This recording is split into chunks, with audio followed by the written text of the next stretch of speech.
Magandang gabi po ulit sa inyo lahat. Pagpapatuloy natin ang pag-uusap tungkol sa basic Christian experience. At tayo nasa paapat. Ang una ay baptism into Christ. Padalawa, life in the Spirit. Patatlo, the fear of the Lord. Ang pang-apat ay passion for praise. Ang ating teksto ay nasa Gawa 19, talatang 17. Gawa 19, talatang 17. Ready na po ba ang inyong mga Biblia? Pakibukas po doon sa Gawa 19:17. Nabalitaan iyon ng lahat ng naninirahan sa Efeso, maging Hudyo o Hintil. Kaya't natakot silang lahat at pinuri ang pangalan ng Panginoon. Sa Ingles, and the name of the Lord Jesus Christ was being magnified. Yung passionate praise for God ay para sa mga taong na-realize ang kadakilaan ng Diyos sa kanilang mga buhay. Umpisa na naunawaan natin ang ginawa ng Diyos sa ating buhay, na kapag uumpisa tayong purihin siya. At yun ang pinaka-natural na tugon, ang purihin siya dahil sa kanyang ginawa. Ang totoo, ang buong aklat ng mga awit ay tugon ng mga taong iyon sa kabutihan ng Diyos na naranasan nila at naunawaan nila. Napakadakila ng Diyos para hindi siya purihin. Kaya't katulad nung kompositor ng awit na How Great Thou Art, nung ma-realize niya kung gaano kadakila ang Diyos, ang sabi niya, then sings my soul, my Savior God to thee, how great thou art, how great thou art. At totoo, yung awit na yon ay mahirap awitin na walang damdamin. Kasi yun ay punong-puno ng damdamin.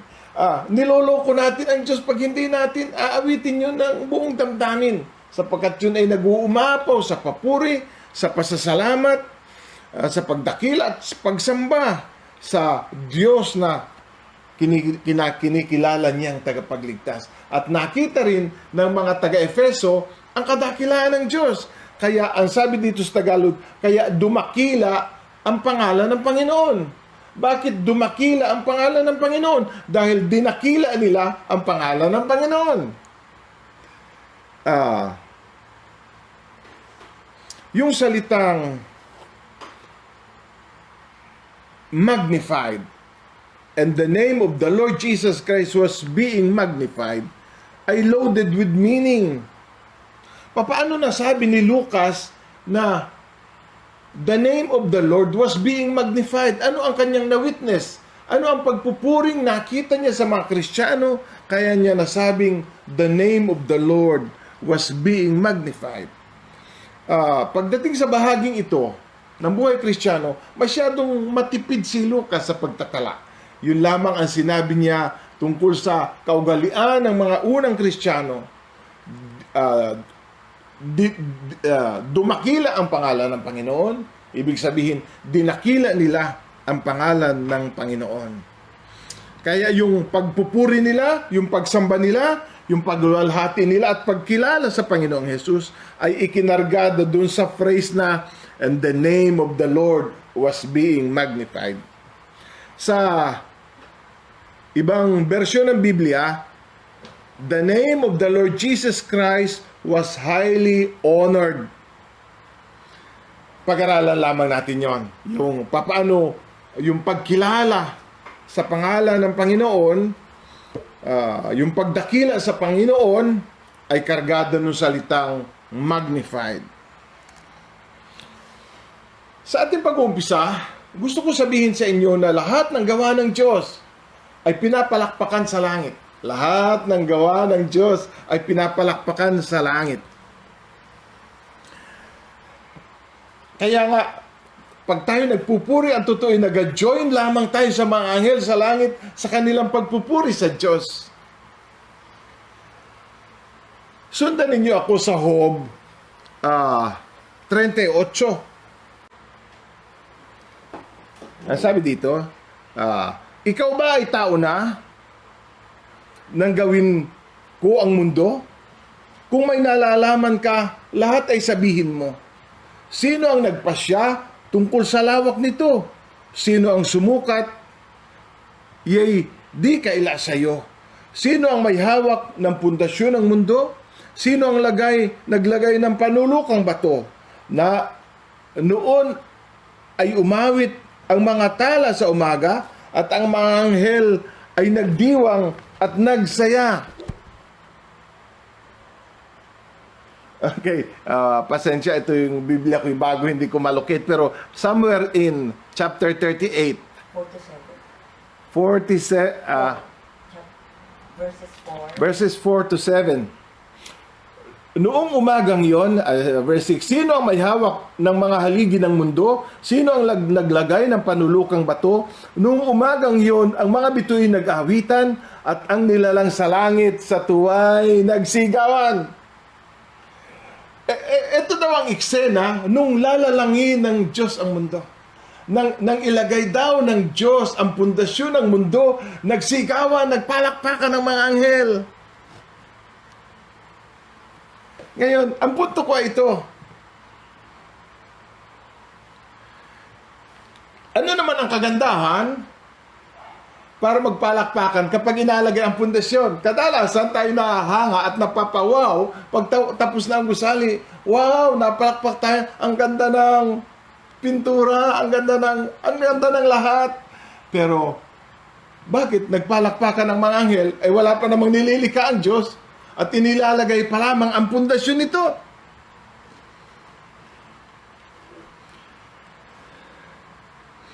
Sana'y nang lagliparan ng mga ibon, nagpalakpakan sila dahil ang ganda. Nang sumulpot ang mga bulaklak, nagpalakpakan sila at ang ganda. Pero pundasyon pa lamang ang inilalagay, nagpalakpakan na ang mga anghel. Ako'y naniniwala na ang balak ng Diyos na likhain ang lahat ay nasa kanyang isip lamang at yun nananatiling hiwaga hanggat hindi niya ipinapahayag. Sabi ng Biblia, ang Diyos daw ay hindi kumukuha ng kasangguni. Kaya nang likhain niya ang lahat, wala siyang kasangguni, wala siyang pinagsabihan. Pero dahil alam ng mga anghel na ang Diyos ay kamangha-mangha at kapag siya nag-umpisang gumawa, alam niya, bagamat hindi pa ito natatapos, ay ito isang totoong kamangha-manghang bagay. At kaya sila nag-umpisang magpuri. At ang buong kalangitan daw ay sumigaw sa galak.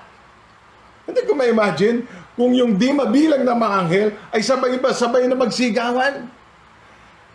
Wala pang tao noon, pero tiyak na yun ay nakakatulig na sigaw. Dumadagunggong sa buong kalangitan ang sigaw ng mga anghel. Ngayon, hindi ba nakakahiya ang pagpupuri natin? Kung titingnan natin ang ginagawa ng mga anghel. At ano ang pagpupuring ginawa ng mga taga-Efeso? Kaya sinabi ng apostol na dumakila ang pangalan ng Panginoon sa gitna nila. Pihong gayon na lamang ang pagdakila ng mga mananampalataya sa ating Panginoong Hesus. Kaya't mananampalataya man o hindi, dinakila nila ang pangalan ng Panginoon.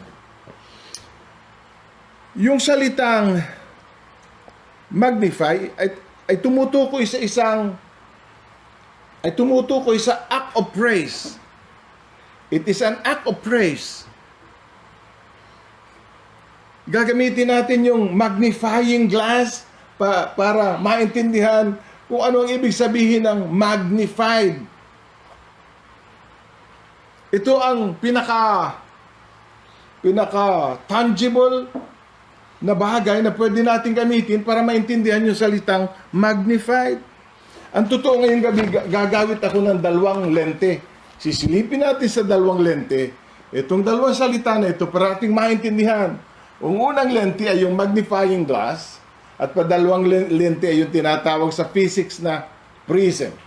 Mamaya, ano natin dito kung anong itsura ng prism. Pero sa mga naka-high school at nakatapos ng science, alam natin ang ibig nating sabihin. Sa Lucas chapter 1, ginamit yung salitang magnified ng 2 beses. Ang unang gumamit ng salitang magnified ay si Birhen Maria sa Lucas chapter 1 verse 46. At sinabi ni Maria, ang puso ko'y nagpupuri sa Panginoon. Ang puso ko'y nagpupuri sa Panginoon. Sa English ay, my soul magnify the Lord. Sa Tagalog ay, nagpupuri ang kaluluwa ko, ang puso ko sa Panginoon. Pero sa English, ginamit yung salitang magnify. My soul magnify the Lord. My spirit has rejoiced in God, my Savior. By definition, ito sulat ninyo, by definition, magnify means to exalt or to make great. To exalt or to make great. Okay, ito po ang magnifying glass. Para maintindihan natin yung magnify. Kapag ipinatong ko ang magnifying glass dito sa aking notebook, ano ang nangyayari sa mga letters? May sagot siguro kayo, hindi ko lang pakinig dito. Pero pag ipinatong ko ang magnifying glass dito sa aking notes, anong nangyayari doon sa mga words? Sabi ng isa, nalaki po ang mga words. Tama din yun, pero mali. Mali, pero tama. Kasi pag tinignan mo, lumaki yung words, pero ang totoo yung words hindi lumaki. Hindi naman lumaki, oh. Tingnan ninyo, hindi naman lumaki, oh. Yung tingin ko ang lumaki. Pero yung tinitingnan ko, hindi nagbabago yun. Ganon din ang Diyos. Sa proseso ng magnification, ina-magnify natin sa pamamagitan ng ating pagpupuri sa Diyos. Lumalaki siya. Pero ang totoo, hindi naman nalaki ang Diyos. Ang Diyos ay mas malaki kaysa pwede nating isipin. Pero sa pagtingin natin, nalaki siya. At sa pakinig ng ibang tao, nalaki siya. Pero hindi nagbabago ang Diyos. Bakit lumaki ang Diyos? Dahil tinulungan tayo ng pagpupuri to magnify Him. To correct our vision of God. May mga pagkakataong ang liit-liit at hindi compatible sa kung ano at sino ang Diyos ang lumalabas sa ating bibig. Kapag pinupuri natin ang Diyos, siya ay nalaki sa ating tingin. Ang ating pagtingin sa kanyang lumaki. Pero ang Diyos hindi lumaki. Siya ay sadyang malaki na. Hindi binabago ng pagpupuri, hindi binabago ng ating pagpupuri ang Diyos. Yung ating pagtingin sa Diyos ang nagbabago kapag tayo nagpupuri sa Kanya. Subukan mong purihin ang Diyos. Ang assignment ko sa iyo ay purihin mo ang Diyos. Maghanap ka ng mga bagay na dakila sa iyo, na ginawa ng Diyos sa iyong buhay at purihin mo siya. At yung iyong vision sa Diyos na enlarge. Dakila na siya dati. Pero, totoong nagiging dakila siya sa paningin mo. Ngayon, paano nangyayari kapag nagpupuri ka sa pakinig ng ibang tao? Tinutulungan mo silang makita ang Diyos, kung sino talaga siya. Sa kanyang kapangyarihan, sa kanyang karunungan, sa kanyang karangalan. My soul magnify the Lord. Alam niyo yung pagpupuri, ay sa puso, my soul. Hindi, lumalabas lang sa bibig. Pero ang tunay na pagpupuri, galing doon sa kaluluwa mo. Galing sa kaluluwa mo. Lumalabas lamang sa bibig mo. Tinitingnan, ang pagpupuri, paano tinitingnan ng kaluluwa mo ang Diyos? Yun ang pagpupuri. Sa pagpupuri, nakikita mong ang laki-laki ng Diyos. Nakikita mo yung mga superlatives ng Diyos. Anong nangyari kay Maria? Nang maintindihan niya yon? Ang totoo, kung tataasan niyo yung basa, ang laki-laki ng problema ni Maria. Ang problema ni Maria ay siya'y buntis walang ama. Yan ang malaki niya problema. Siya'y nasa panganib. Ang laki ng problema, dinala sa kanya ng anghel. Pero ipiniliwanag sa kanya ng anghel, nalililiman ka ng Espiritu Santo, banal ang ipanganganak mo, huwag kang matakot.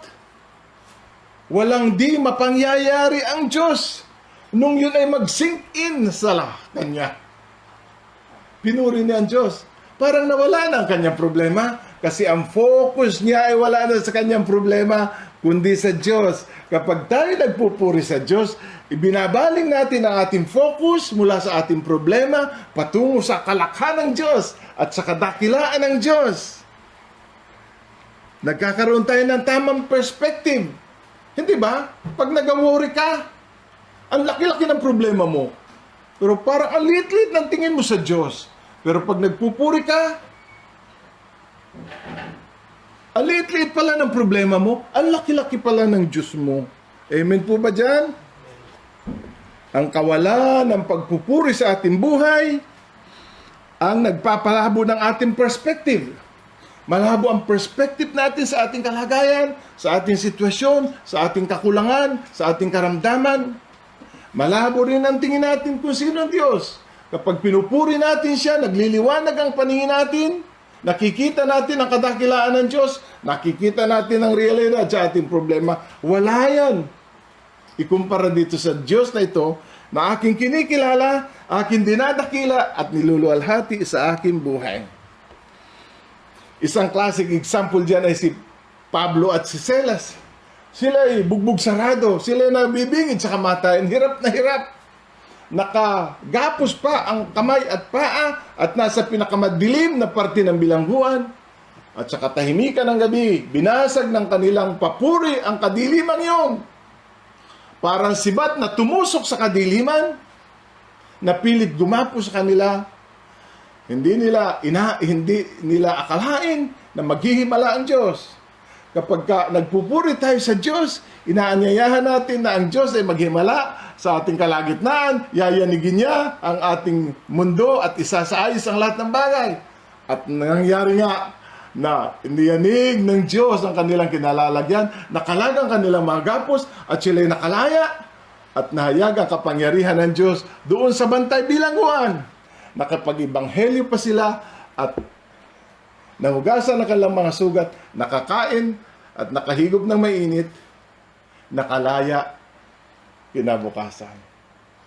Hindi mo alam, kapatid, kung ngayong gabi ay pupurihin mo ang Diyos, hindi mo alam na sa ngayong gabi rin ay maghihimala ang Diyos sa buhay mo, gigising ka kinabukasan, isinaayos na ng Diyos ang lahat para sa iyo. Amen? Nagpuri, hindi mabago ni may mga bagay na hindi natin kayang baguhin na Diyos lamang makagawa. Umpisahan mong purihin ang Diyos at hayaan mong siya ang gumawa. At si Pablo ay nagtagumpay. Mayroong tagumpay sa pagpupuri sa Kanya. Gusto kong ibaling naman natin ang ating pansin kay Abraham. Sinamarize ni Pablo ang karanasan ni Abraham sa Romans chapter 4. Ang karanasan ni Abraham isinamarize ni Pablo sa Romans chapter 4 verse 18. At ang sabi dito, kahit wala ng pag-asang magkaanak, nanalig pa rin si Abraham at siya magiging ama ng maraming bansa. Ayon sa sinabi sa kanya, sindami ng mga bituin ang iyong magiging lahi. Hindi nang hina ang kanyang pananampalataya, kahit uubod-ubod na siya. Palibhasa ay 100 taon na siya noon. At ang kanya namang asawang si Sarai baog. Hindi siya nag-alinlangan sa pangako ng Diyos, halip siya'y lumakas dahil sa pananampalataya at nagpuri sa Diyos. Hindi ko alam kung paanong nababalam ang katuparan ng pangako ng Diyos. Si Abraham ay nagpupuri sa Diyos. He glorified God. Niluwalhati niya ang Diyos sa kanyang sitwasyon. Bagamat wala ng pag-asang magkaanak, nanalig pa rin si Abraham na siya magiging ama ng maraming bansa. Hindi nang hina ang kanyang pananalig, hindi siya nagalinlangan, kundi lalong tumibay ang pananalig at pinuri niya ang Diyos. Lubos siyang nangalig na matutupad ng Diyos ang kanyang pangako. Ang pangako ng Diyos sa kanya ay hindi lamang magkakaanak ka, hindi lamang darami ang iyong anak at magiging bansa, kundi magiging ama ka ng maraming bansa, nations. Marahil kay Abraham ay sapat na yung magkaanak ng isa para wag naman matuldukan ang kanyang lahi. Pero hindi yun ang pangako ng Diyos. Inuulit-ulit ng Diyos, hindi yun ang pangako. Ang pangako ay magiging ama ka ng maraming bansa. Ang nasa isip ng Diyos at nasa panukala ng Diyos na isa sa katuparan sa pamamagitan niya, mga bansa, nations, maraming bansa. Ang problema, nagtagal ang katuparan ng pangakong yon. Kaya ang sabi ng Biblia, in hope against hope, he believed. Ano ibig sabihin ng in hope against hope? Ano ang ibig sabihin ng hope against hope? Bakit yung hope against hope? Ang ibig sabihin talaga noon ay even when there was no reason for hope, Abraham keep hoping. Yun ang ibig sabihin ng hope against hope. Kahit wala ng dahilan para umasa, kahit yung lahat ng physical evidences ay wala, kasi ang katawan daw nila ay as good as dead, Abraham keep on hoping. Yun ang ibig sabihin ng hope against hope. Wala nang dahilan para umasa, pero umasa pa rin. Ang hirap nun, ano? Wala nang pag-asa. Alam mong wala ng pag-asa, kahit saan mo tingnan ay wala ng pag-asa, pero umaasa ka pa rin. At nananalig at nagpupuri sa Diyos. Hindi ko alam kung paano magagawa ng isang taong nagpupuri sa Diyos habang padilim ng padilim ang pag-asa, ay yung pagpupuri naman ang parang tanglaw sa kanyang pag-asa para patuloy na umasa. At pinuro niya, but grow strong in faith, giving glory to God. Niluluwalhati niya ang Diyos habang siya dumadaan sa lahat na mahirap na pagsubok na yun. He was always giving God the glory. Paano pinalipas ni Abraham ang 25 taon? Hindi madali yan. Nagpupuri siya sa Diyos sa gitna ng kanyang kalagayan. Ang pagkainip, ang kalaban ng pag-asa. Ano ang tumulong kay Abraham para ang pag-asa manatiling buhay? Pinuri niya ang Diyos. Kaya hindi humina ang kanyang pananalig. He magnified the Lord. Kapag pinupuri mo ang Diyos, nakikita mo, hindi lamang yung pangako, kundi yung nangako. Nakikita ni Abraham, hindi ang kanyang sitwasyon, kundi ang layunin ng Diyos. Siya ay nakafocus, hindi sa mga bagay na imposible. Nakafocus siya sa Diyos na lahat ng bagay ay posible. Sa totoo lang, nung unang enkwentro ng Diyos kay Abraham, ang Diyos ay nagpakilala, Abraham, Abraham, ako ang makapangyarihang Diyos. Yan ang unang pagkaalam ni Abraham sa Diyos. I am the Almighty God. At mula noon, sinampalatayan na niya na itong Diyos ng ako is the Almighty. Almighty. Ay, mga saksi ni Jehovah nagdadebate ano daw pagkakaiba ng mighty sa Almighty. At totoo, halos parehas yun. Kaya lang, masyadong malarawan yung Almighty God. Nakita na Abraham ang layunin ng Diyos. Nakita, lagpas dun sa kanyang inaasahan. Sana'y naka-focus na laan si Pablo dun sa kanyang inaasahan. Hindi. Nang pinuri niya ang Diyos, nakita niya yung lagpas pa sa imposibleng sitwasyong kinaharap niya. Hindi ba ang pagpupuri nagbabago ng ating perspective? Wala ng pag-asa, pero buhay pa rin ang pag-asa. Kung ayaw mong huwag mamatay ang pag-asa, keep on praising God. Ano ang gagawin nito sa iyo kapag buhay ang pag-asa? Yung iyo daw pananalig ay lalong titibay. Ano ang tumulong para maging buhay ang pag-asa? Ang pagpupuri. At ito, ano ang tinulong ng pag-asa? Ang pananampalataya ay lalong tumibay. Hindi ba nagbago ang lahat? Hindi lamang maliwanag kay Abraham kung ano ang pangako ng Diyos. Ang maliwanag kay Abraham ay kung sino ang Diyos na nangako sa kanya. Umpisahan mong purihin ang Diyos sa kanyang katapatan kahit hindi mo pa nakikita ang katuparan ng katapatan yon. Ang totoo, kailangang i-remind ni Abraham ang kanyang sarili na ang Diyos ay tapat. Ang Diyos ay tapat at kailangan niyang purihin ang Diyos ay tapat. Kahit pawala na ng pawala ang pag-asa, pilit niyang binubuhay ang pag-asa. Kaya nga, hope against hope. Binubuhay ng kanyang pagpupuri sa Diyos ang pag-asa sa Diyos na hindi maaaring sumira sa kanyang pangako. Magtatapos na po ako. Ulit, sa maikling paraan, meron pang isang lente kung saan sisipatin natin yung salitang magnify the Lord. Anak, ano mo nga? Anak, gusto ko lang ipakita sa inyo. Ito ang prism. Ito ang magnifying glass. Ngayon, ang liwanag ay naglakbay mula sa araw patungo sa bubog na yan, 93 million miles away. Ang pinanggalingan ng liwanag na yan, ang pinanggalingan ng liwanag na yan, 93 million miles away.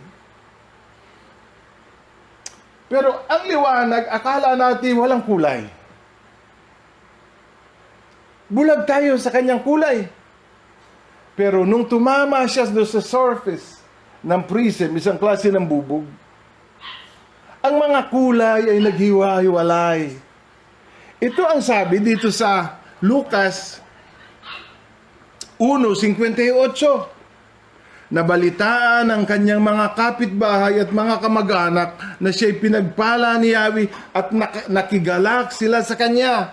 Pero tingnan niyo sa English, her neighbors and her relative heard that the Lord had displayed His mercy. Ang ginamit na salita ay displayed. Merong isang dalubhasa sa Biblia na nagsabi na yung salitang displayed at yung salita doon sa ating text na magnify, iisa ang salitang ugat sa Grego. Kaya sa pagpupuri ay yung kahiwagaan at kadakilaan ng Diyos na nakakubli sa ating paningin, kapag yun ay tumatagos na sa ating pagpupuri, yun ay ina-display yung maraming kagandahan ng Diyos. Pagdaan dun sa prism yung pula ay palagi nasa ibabaw. Kahit kailan yung pula at yung violet nasa ilalim. Kasi mas mabilis mag-travel daw yung pula kaysa din sa violet. Kaya kahit sabay lamang siyang pumasok, yung isa sa ilalim, yung isa nasa ibabaw. Ganun ang pagpupuri sa Panginoon. Ina-display ang kagandahan ng Diyos. Kaya sa ating mga pagsamba at pagpupuri, lakasan natin ang pagpupuri sa Kanya. Kasi sa kadiliman na naghahari sa ating paligid, ina-display natin the beauty, the majesty of God. Ngayon, hindi sa lahat ng surface ganito resulta. Pero sa isang pusong punong-puno ng pagpupuri, palaging ganito ang resulta. Nadi-display yung kagandahan ng Diyos. At ang kagandahan ng kanyang mga katangian.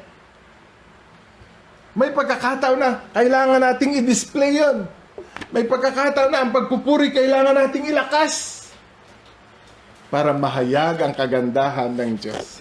Si Jesus sa kanyang panalangin, sa John 11, kasi ito ay si Lazaro ay bubuhayin niya at palalabasin niya sa libingan. Doon sa verse 41, kahit inalis nila ang bato, tumingala si Jesus sa langit at sinabi, ako'y nagpapasalamat sa iyo sapagkat dininig mo ako at alam kong lagi mo akong dinidinig. Ngunit sinabi ko ito dahil sa mga taong nakakarinig. Ano daw ang dahilan ng pagpapasalamat ni Jesus? Nang malakas at napapakinggan ng mga tao, kasama ng kanyang mga alagad. Ito'y alang-alang sa kanila para makita nila kung gaano kadakila ang Diyos. May pagkakataon mga kapatid na kailangan nating ilakas ang ating mga pagpupuri sa Diyos. Alang-alang dun sa nakikinig. At ang nakikinig ay hindi lamang mga tao. Tayo naliligid ng makapal na mga saksi. Naliligid tayo ng mga anghel. Naliligid tayo ng mga kampo ng kadiliman. At sa harap nila, iparada natin ang kagandahan ng ating Diyos at ang kanyang kadakilaan. Amen po ba? Ngayon, nakita ni Isaias ang kalwalhatian ng Diyos sa Isaiah chapter 6 verse 3. Holy, holy, holy is the Lord Almighty. The whole earth is full of His glory. Nakita niya yun. The earth is full of His glory. Pero ang totoo, tingnan mo, hindi naman na natin nakikita ang glory ng God. Nakikita mo ba? Ang nakikita natin sa paligid natin, kapangitan natin. Pag nasa loob ng simbahan, kuminsan, ang nakikita natin yung kapangitan ng ating katabi, yung kapangitan ng simbahan, yung lumang kurtina. Kahit sa loob ng simbahan, hindi natin nakikita ang glory ng God. Pero nakita ni Isaiah yun, that the earth is full of His glory. Ano ang gagawin natin? Kahit sa loob lamang ng ating simbahan, kahit malamang sa loob ng ating cell, purihin natin, itodo natin ang pagpupuri para yung maliit na lugar na lamang na yun ay mapuspos ng kalwalhatian ng Diyos. Sa pamamagitan ng salitang yan, nagpapaalam ako sa inyo ngayong gabi. Hanggang sa muli, pagpalain tayo ng Panginoon.